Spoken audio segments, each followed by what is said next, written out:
All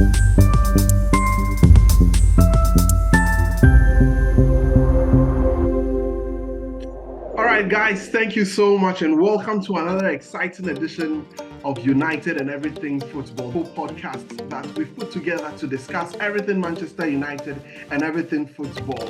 Over the last couple of weeks, we've brought you some very, very good stuff, and I've really enjoyed myself with my brother Kwame and Chukwuesiafo on this beautiful podcast. Remember, if you are new to this, or if this is your first time of watching this beautiful podcast, remember to hit the subscribe button beneath, and also hit the notification button so that when we release any new episode, you will be notified, and then you will join in with us and enjoy this beautiful podcast that we've put together for you. Kwame, how have you been? It's been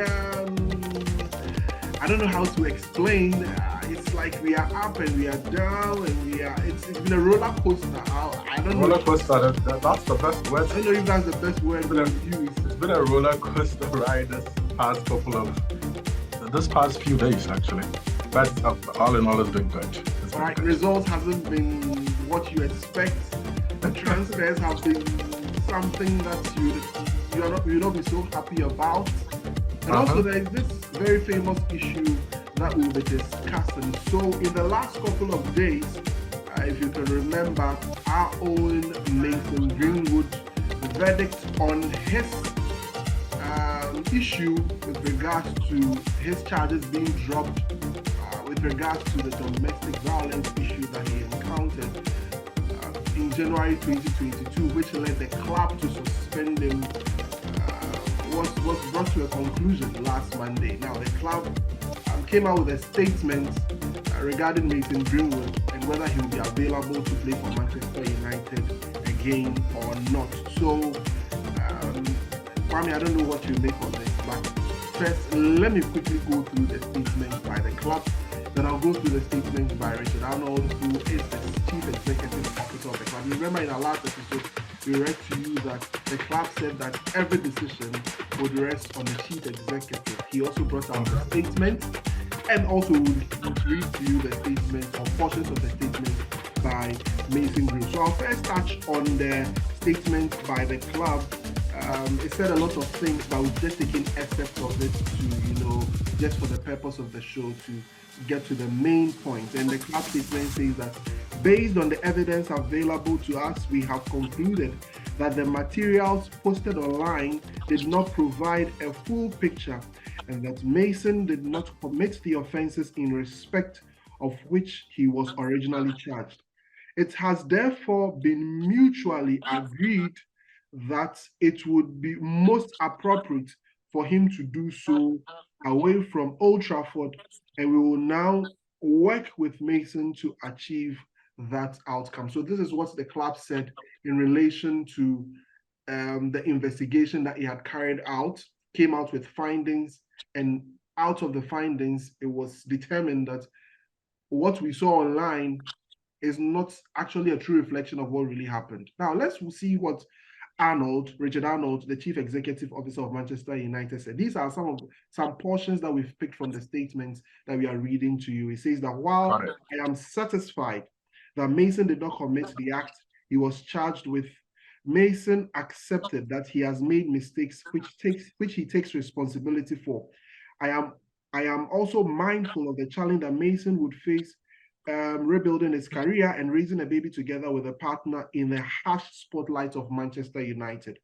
Further, this case has provoked strong opinions, and it is my responsibility to minimize any distraction for the unity we are seeking within the club. The club continued to offer the support to both the alleged victim and Mason to help them rebuild and move on positively with their lives. Now, away from that, Mason Greenwood also issued his own statement in addition to what had been released by the club and also by the Chief Executive Officer.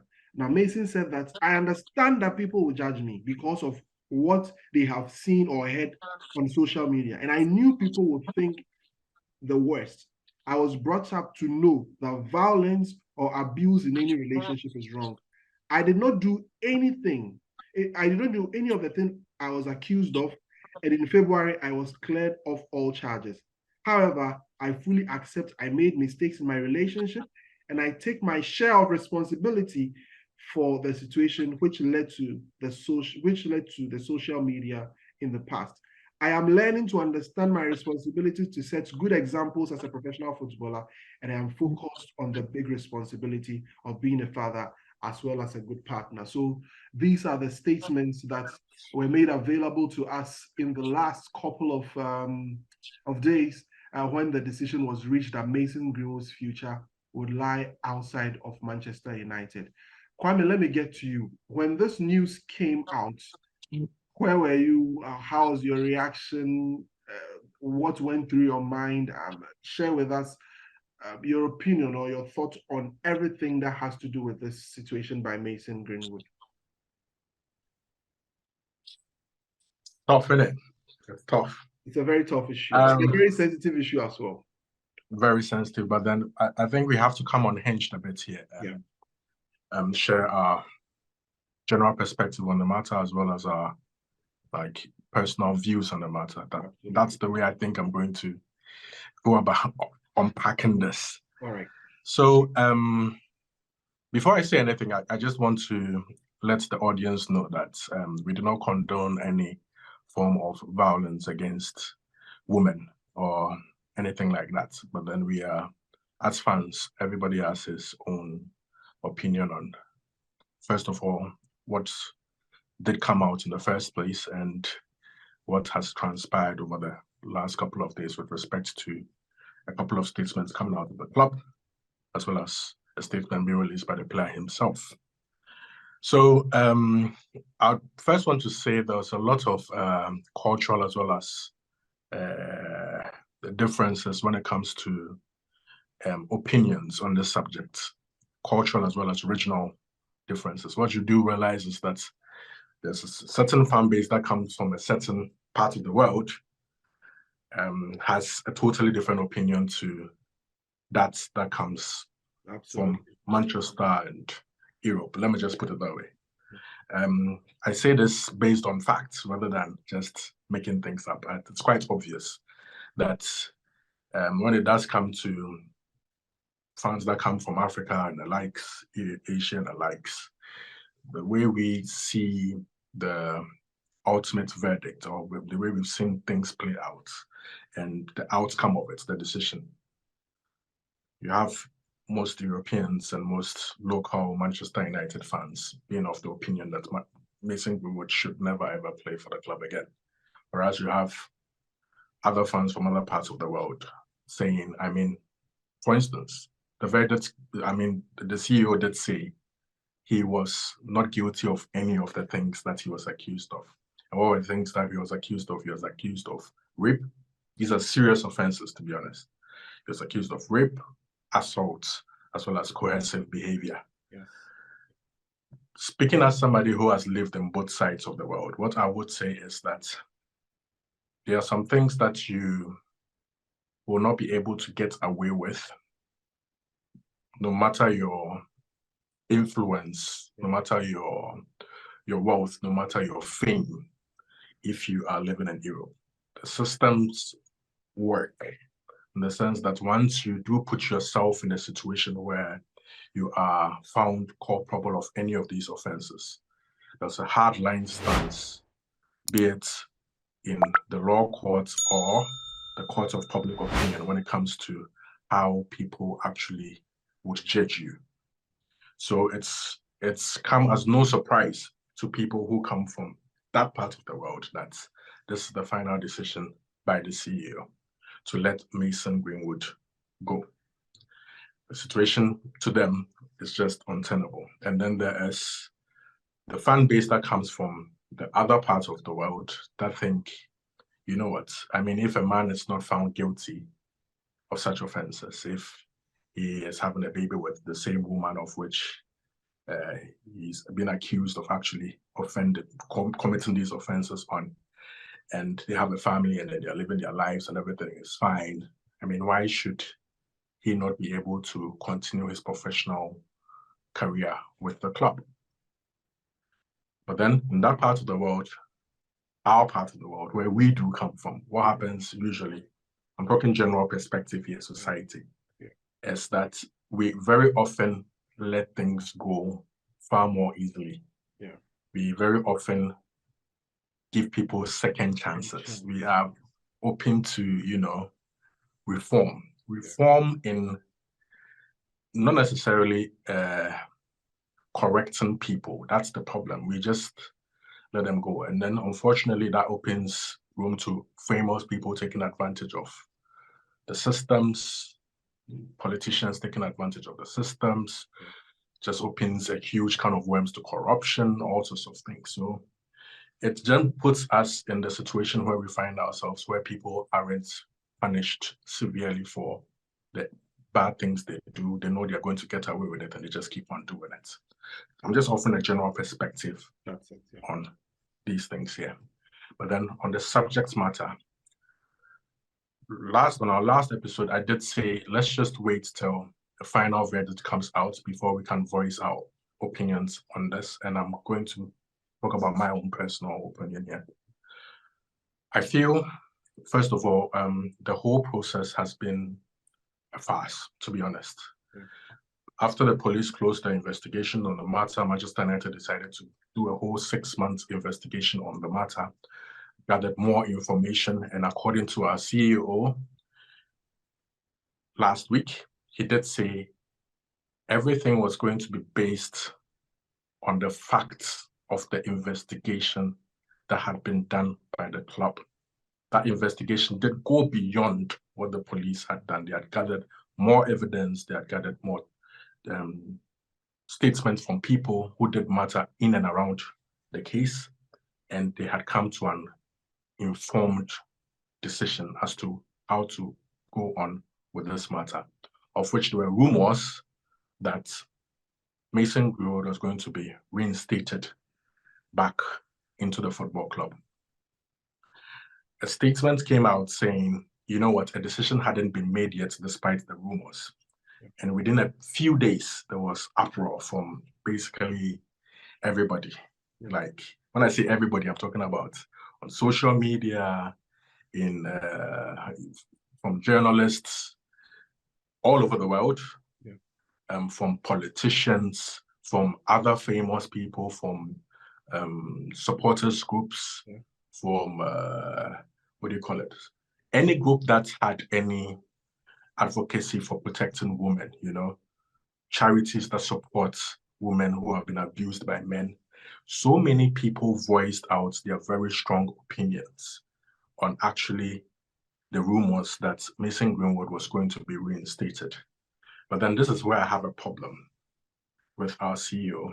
If you had 6 months, right, to investigate this matter thoroughly, you gathered more information and you were about to announce that based off the fact that this man had not been found guilty according to your investigations of rape, of coercive behavior, and of assault. These things were portrayed in images and audios that most people did say, you know what, based off what we've heard and what we've seen, there is absolutely, we know what we heard, we know what we saw. There's absolutely no way Mason Greenwood can be found innocent of these charges. If you do say he was innocent of these things based off the fact that you saw more evidence beyond what we know, after all, there are always two sides to a story. That's why people do, that's why the law courts are there. That's why people investigate. Absolutely. Seeing a snippet of something may be a distorted perception or image of what actually happens. So you're saying he's innocent, but then all of a sudden you're saying he's innocent, but we still have to let him go.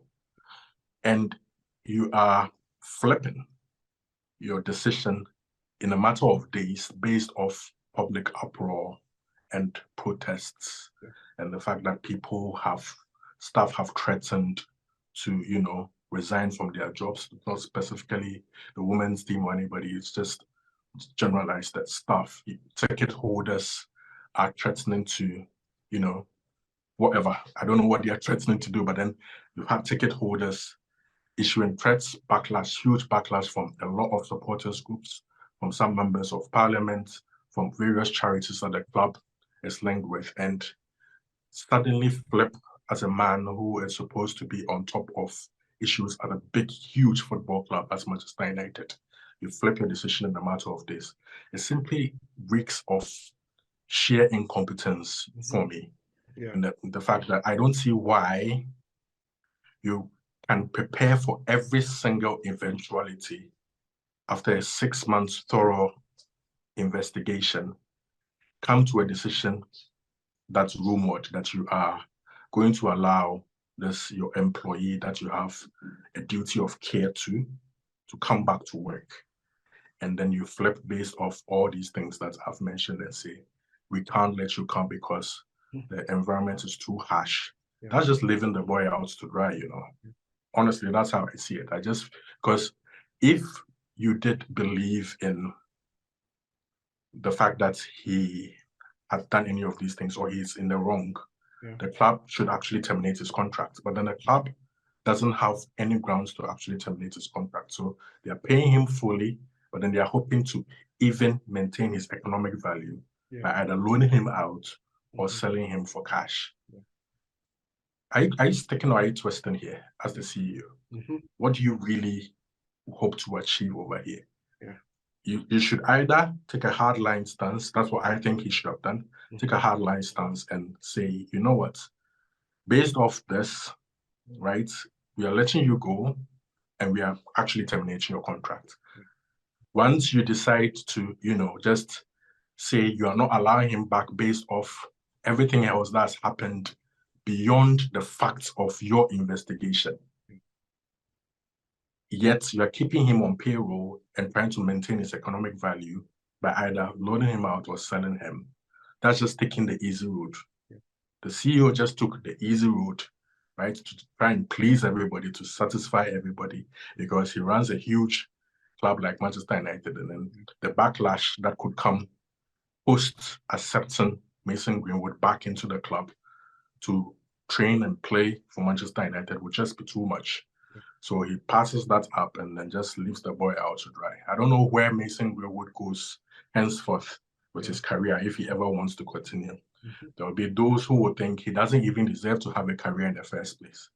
But then personally, I feel a man who was not found guilty of any of these things, he was not found guilty in the law courts. The club did do an extensive investigation. He was not found guilty of that either. The partner and the family had withdrawn every single thing. See, there was a statistic that goes around that people who have been abused, very often than not, withdraw their, you know, their statements and all those kind of things. They pull these cases out of courts. So then a case could be made there. But then here's the case where the investigations that go beyond the court of law. The club did its own investigation and they've come out and said he's not actually guilty. So for what reason do you say, what proper reason do you say he should not be able to play for Manchester United again? That just doesn't sit right, doesn't sit well with me. I think that's just an atrocious decision to finally come to. And it does not speak well of a man who is in complete control of affairs at Manchester United. That's Richard Arnold. It's just a farce. The whole process is just a farce.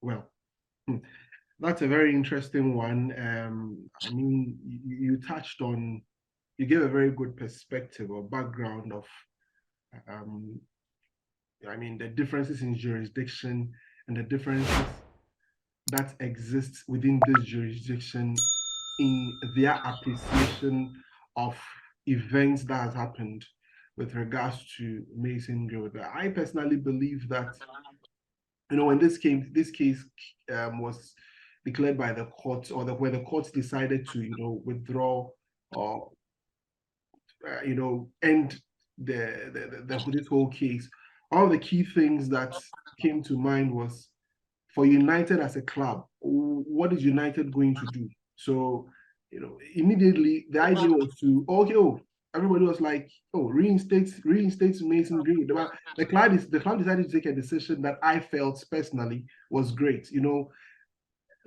let's have a basis because the court didn't determine. And remember, this case is based on three things, in my opinion. There is the legal route, there is the moral route, then there's the sporting route. Now, there was a legal part where nothing was established. He was not established to be guilty or not guilty.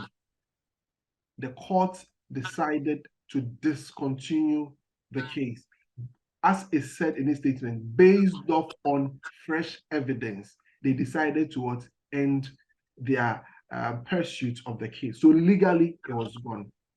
Now, the whole issue the club was faced with was a moral issue. Now, the club decided that, okay, in our opinion, let us also get into the issue, because Mason is our employer or employee.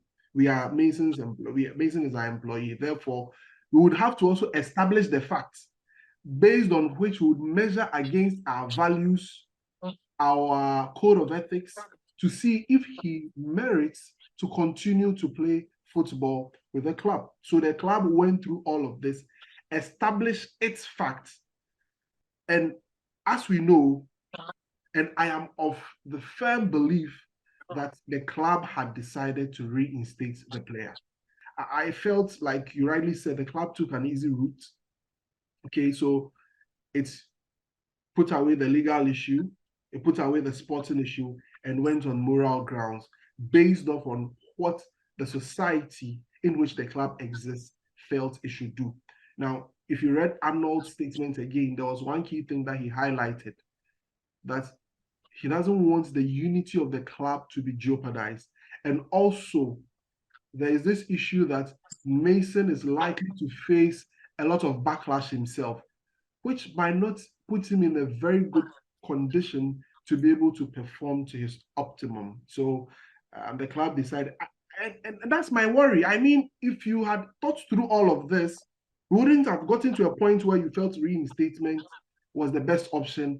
And in 2-3 days, you decide that, okay, we are no more going to reinstate the player, but rather we are going to listen to the cries of the masses and then decide to, let the player go.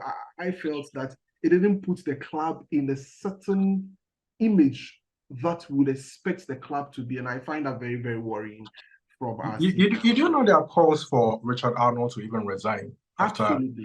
this? Because honestly, I'm not saying I do support that, but then it sounds justified, to be honest, because that's not a man that doesn't look like a man who knows what he's doing. If you're going to be honest, if you're going to be a CEO of such a huge organization and have had enough time to do to gather the information that you have and anticipate all the possible scenarios that could happen, how do you end up making such a flip-flop decision in a matter of days based off moral grounds or public sentiments? It's just, see, the whole thing, like I said before, it's been a farce irrespective of the outcome, because it's just, I just don't know what to say anymore. It's just the whole process has just been disappointing. The outcome of which, let's just say the situation had become untenable. So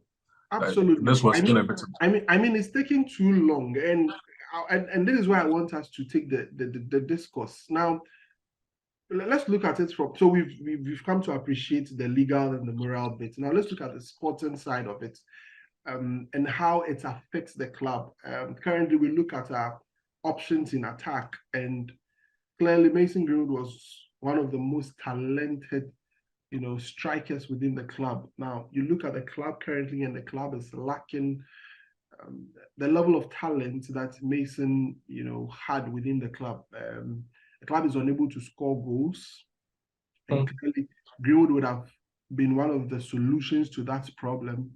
I mean, sporting wise, what do you think, really it speaks of for the club? All right, so it's been widely reported, that Erik ten Hag was anticipating welcoming Mason Greenwood back into the team to add to his firepower, but then that has been taken away from him. The boy is no longer going to play for Manchester United ever again, and it leaves us short in terms of what we need to be able to compete. We do need another forward in. That's what it means. It's just as simple and plain as that. We need to reinforce by signing another forward with just a few days left of the transfer window. Now So there are we have stacks, but 9 more days to go. it has to be 9 done. more days It has to be done. Anthony Martial can't stay fit to save his life. Yeah. Marcus Rashford doesn't always start every season, or he didn't even start last season, or he hasn't started this season well either. He's not a centre forward this year. So we literally just have no fit centre forward at our club because we signed a £72 million centre forward who did come to the club with an injury. Yeah. And wide forwards, Anthony. Let's talk about Anthony. Yeah. Because that's a position that Mason Greenwood could have offered competition for if he had been reinstated. He does play very often off the right-hand side, similar qualities and expectations. Yeah. Left-footed playing on the right, expected to cut in, create chances, score goals. Let's just be honest, he's better than Anthony. It's better than the €100 million signing. Yeah. And most fans would have even preferred Mason Greenwood playing in place of him if all these issues with Greenwood hadn't existed. We probably may not even have signed Anthony in the first place if all these things existed. So yeah, we're lacking a bit. Pelistri is about to go out on loan, so it leaves us with very few threatening options, especially on the right-hand side. Jadon Sancho hasn't been the same Jadon Sancho that we've expected ever since we signed him for Dortmund. I feel like he's on borrowed time at Manchester United. This season is just a make or break for him. So there are so many question marks about our forward positions. I feel the only solution is to keep reinforcing. If we're not going to get Mason Greenwood back, we have to sign someone. I have a question for you though. All right. So back on Anthony. Anthony has this, legal case hanging around his neck. It's not been made formal yet. It's quite similar in Mason Greenwood. It's quite similar to Mason Greenwood's situation. The club has set this precedent of letting Mason Greenwood go. Yeah. Despite the fact that first of all, he wasn't even tried in court, but then despite the fact that they had done their own investigations and it had been proven that he had not committed any of these offenses. What if Anthony is sent to court with similar charges? Attempted rape, assault, coercive behavior, and all of that. What does the club do next? Is the club going to say, you know what, we're going to suspend you as well? And irrespective of the outcome of the court case, since you had this case hanging around your neck, and based on moral grounds and blah, blah, blah, blah, blah, we have to let you go too. One of the things that made the Greenwood issue a lot more, got to that level that it had to do with the evidence that came out of a sort. That's true. Now, if you compare the issue with Anthony, it's just an accusation by the partner. So unless, in my opinion, there is some sort of evidence out there that suggests that Anthony actually carried out these things, because over the last couple of years, we've seen a lot of allegations leveled against football players.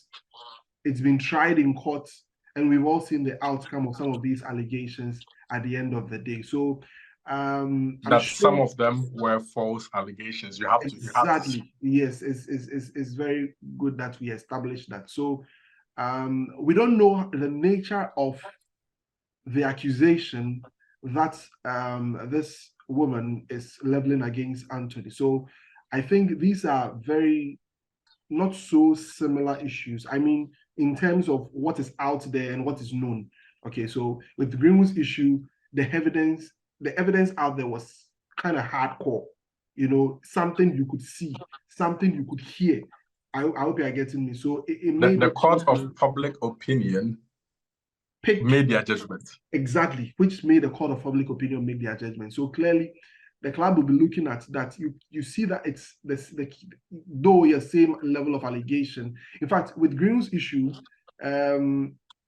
the videos and the text out there made it more concrete, or made people believe that what is it that this gentleman is doing? People say they can't unsee what they saw, they cannot unhear what they heard, Exactly, and so that's just about it. Perfectly. So basically, that is that. But it will be very difficult for us to bring the two together to see exactly what is happening. But we'll see how the Anthony one also unfolds. And that I hear the club has strengthened its education on players with regards to how they deal with domestic issues. It's actually very important. Just very important. just to ensure that they do not find themselves in some of these issues. But we have just 5 minutes to quickly go into issues of transfers within the club. There's been some outgoings that we are expecting to happen. We know that Donny van der Beek is expected to leave the club at some point. The coach has already stated that. Dean Henderson is expected to move to Crystal Palace. As we record this podcast, we know that United are on the verge of signing a goalkeeper from Fenerbahce. I think the first part of the pre-medical has been done in Greece. We are expecting that this medical will be completed, and then the player will officially become a United goalkeeper. So clearly, Dean Henderson won't be at the club. Brandon Williams, we know, is on his way to Ipswich on an initial loan, perhaps, and then there's an option to sign him permanently. So these are some of the outgoings. Also the incomings, like I've said, the Fenerbahce keeper that we are close to signing. Now it's emerged that Mason Mount will be out for between 4 to 6 weeks. Kobe Mainoo is also out injured. Now our midfield options is back to as it was last season. Do you anticipate? So let's just look at the transfers quickly in like 2 to 3 minutes, and let's wrap all up. right, so in the next episode, we can do a lot more on the transfers and all. Yeah.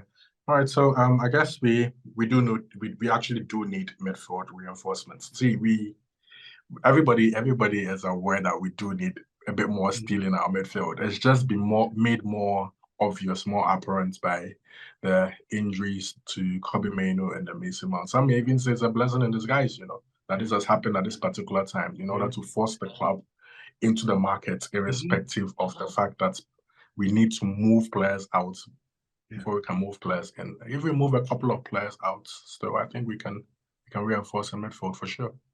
Okay, so there's been some names that have come up. Ryan Gravenberg, Sofian that is still floating. Just this evening, we had Jeremy Pino of Villarreal's name also. You are in shock, right? There's so many names that are going to be thrown at Manchester United right now. I don't know, but what do you think we really need in midfield? What do you think we really need? We need steel. We need like a strong central defensive midfielder to deputize for Casemiro or play alongside Casemiro. We will talk about this in the next part. Yes. Our midfield keeps getting overrun. Yeah. Our players keep getting dribbled past quite easily. We need a bit more steel in our central midfield right now, not just because of the injuries. Irrespective of the injuries, the player profile suggests that we need a bit more metal in our midfield. So yeah, we need that kind of midfielder. A ball carrier like Gravenberg is nice, but then and I need a strong man. It looks as if you are leaning towards the side of Sofian Amrabat, who fits that profile a lot more better than now. Exactly. Ideally he wouldn't be my first choice for defensive midfield. I know. But then he does fit the profile perfect. So profile-wise, if he's the man to get, and his price isn't insane. I don't think it would be a hard deal to, broker. Yeah. If we can get a couple of players out for FFP reasons, I think we should be able to get such a deal over the line. The player is not even training with his club, Yeah. He's actually not even playing with his club. He's not training with his club. He just made up his mind to get he wants to go. To come to Manchester United, yeah. We have to get that deal over the line. Yeah, we really do. We really do have to get that deal over the line. So beyond the midfield, what do you think we actually need again? Like we spoke about earlier, Mason Greenwood is not going to play for Manchester United again. I wish we could get another centre forward into the club. We were earlier linked with, Kolomwani and the likes, but then I think price is going to determine who we could sign if we do opt to sign a centre forward. I think Ten Hag does want a centre forward or another forward option. So yeah, a forward. All right. Okay, so a forward will do. So we need one more midfielder. We need a forward in the absence of Mason Greenwood, and we are getting a goalkeeper in to replace Dean Henderson. All right, guys, it's been an absolutely great episode here on episode 3 of United and Everything Football. Thank you so much, Kwame. It's been great having you. It's been great hearing your perspective on the issues. Today was a tough one. It was a tough one. It was a very sensitive issue. We needed to lay on the perspectives and let people understand exactly what the issues are and what we feel should have happened. Thank you so much. Remember to hit what? The subscribe button, the notification button as well, so that when we drop any new episode, you'll be here to join us. Thank you so much. It's been a pleasure. Watch out for episode 4, where we discuss the game against Spurs and also the game against Nottingham Forest. Thank you and have a great time.